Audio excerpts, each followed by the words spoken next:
Ready جی بسم اللہ الرحمن الرحیم نحمده ونصلي على رسوله الكریم.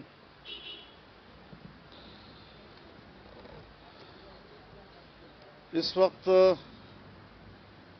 پارلیمنٹ میں جو ایک ترمیمی بل لایا جا رہا ہے، آرمی چیف کے مدت ملازمت میں توسیع کے حوالے سے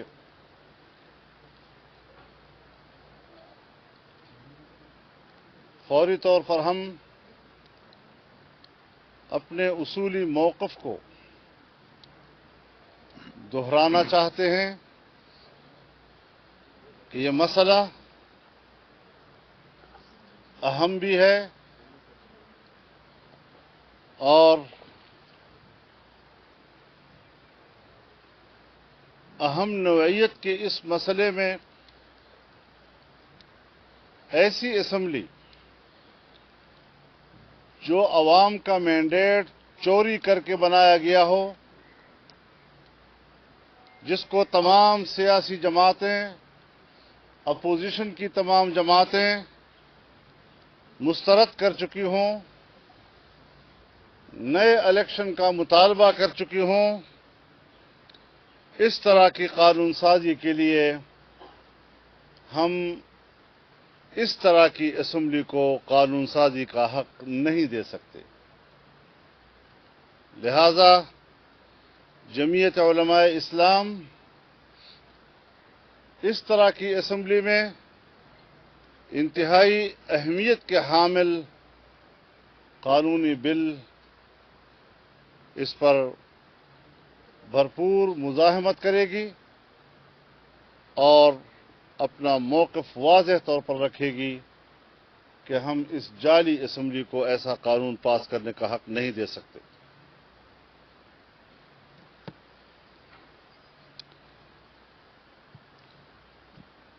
سپریم کورٹ نے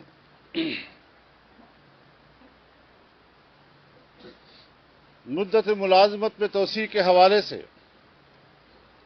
سقم دور کرنے کے لیے کہا تھا. مزید سقم پیدا کیا جا رہا ہے. دانشوروں کی دنیا، اس کا ایک بہت بڑا حلقہ یہ رائے رکھتا ہے کہ جہاں پر سپریم کورٹ کے دائرہ اختیار کو سلب کیا جاتا ہے، ان کے فیصلوں کو تحلیل کیا جاتا ہے، وہاں قانون سازی کی نہیں، وہاں دستور میں ترمیم کی ضرورت ہوگی. ایسے لوگوں کو جو اس قسم کی بات کرتے ہیں اغوا کر لیا جاتا ہے اور سرکاری ادارے اعتراف کرتے ہیں کہ وہ ہمارے پاس ہے. تو ایسی صورت میں کس طرح پاکستان کے جمہوری آزادانہ ماحول میں یہ بحث کسی منطقی نتیجے تک پہنچ سکتی ہے؟ لہذا ہمیں ایک جائز اور آئینی اور قانونی جمہوری ماحول چاہیے. ایسے قانون سازی کے لیے یہ لوگ نہ عوام کے نمائندے ہیں، نئے جمہوریت کی علامت ہیں کہ وہ اس طرح کی قانون سازی کریں.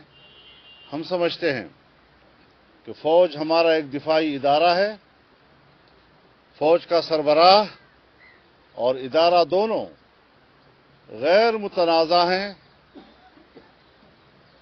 ہم ان کو متنازع نہیں بنانا چاہتے. لہذا حکومتی اقدامات جو اس وقت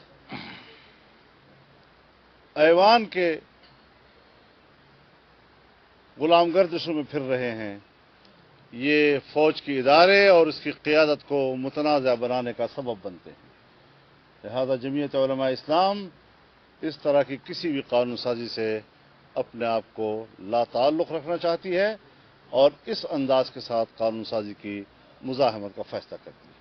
بہت شکریہ جی۔ مولانا صاحب یہ فرمائیں، یہ جو اپوزیشن متحد تھی، رہبر کمیٹی تھی، تمام معاملات آپ چلا رہے تھے، مشاورتی عمل چل رہا تھا، اس معاملے پر اپوزیشن تقسیم کیوں؟ دیکھیے بہت اجرت کے ساتھ یہ سارا کچھ کیا جا رہا ہے۔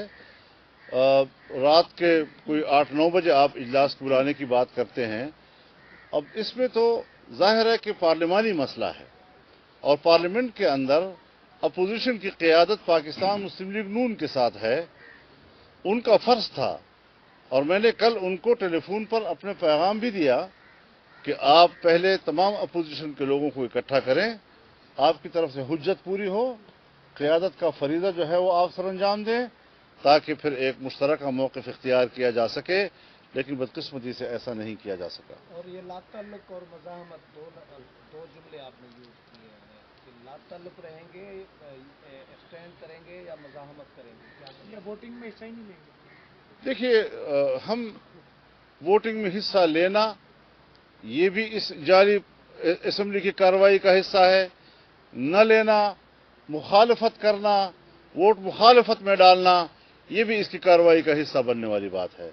تو اس حوالے سے پارلیمانی پارٹی کو اختیار دیا گیا ہے کہ وہ مناسب حال اپنے اقدام کا فیصلہ کریں گے، لیکن یہ بات بڑی واضح ہے کہ ہم اس اسمبلی کے ذریعے اتنے بڑے اہم قانون سازی کا فریضہ، یہ حق ہم اس اسمبلی کو دینے کے لیے تیار نہیں ہیں۔ بہت شکریہ آپ کا۔ بہت شکریہ۔ نہیں بس میرے خیال میں یہ اسٹیٹمنٹ کافی ہے۔ کل ہماری مرکزی مجلس عاملہ کا بھی اجلاس ہے، اس میں ذرا ان معاملات کو تفصیل سے دیکھا جائے گا۔ بہت شکریہ جی، انشاءاللہ اور موضوعات ہوں گے، تو اس پر ہمارا جی 3:30 بجے کا ٹائم دیا گیا تھا آپ تو یہ مسئلہ سب کچھ جلدی میں ہو رہے ہیں، آپ دیکھ رہے ہیں اسمبلی کے اندر